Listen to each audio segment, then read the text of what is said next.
Welcome to the Tech Egg. Don't get scrambled. Enjoy the video. In this video, I will show how to make yogurt from oat milk. We'll explore an easy method that transforms simple ingredients into a delightful, creamy, and dairy-free treat.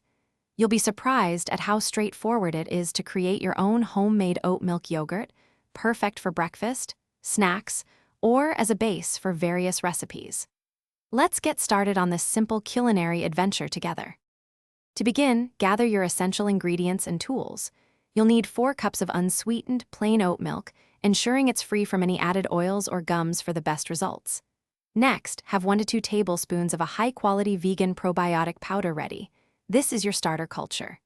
A clean glass jar, a whisk, and a warm, consistent environment are also crucial for successful fermentation. Optionally, a touch of maple syrup can be added for a hint of sweetness. Now, let's prepare our base. Gently warm the 4 cups of oat milk on the stovetop until it reaches a temperature of about 110 degrees Fahrenheit. It's important not to boil the milk, as excessive heat can harm the beneficial probiotic cultures we'll be adding.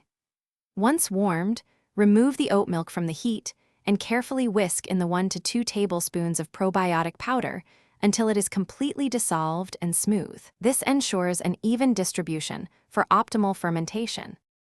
Finally, it's time for the magic of fermentation. Pour your prepared oat milk mixture into a clean glass jar and cover it loosely with a lid or cloth. Find a warm spot, ideally around 100 degrees Fahrenheit, and let it ferment undisturbed for 8 to 12 hours. After fermentation, refrigerate the yogurt for at least 4 hours to allow it to thicken properly. Your delicious homemade oat milk yogurt is now ready to enjoy and will stay fresh for about 5 to 7 days in the refrigerator. Thanks for watching. Consider subscribing if I helped unscramble your problems.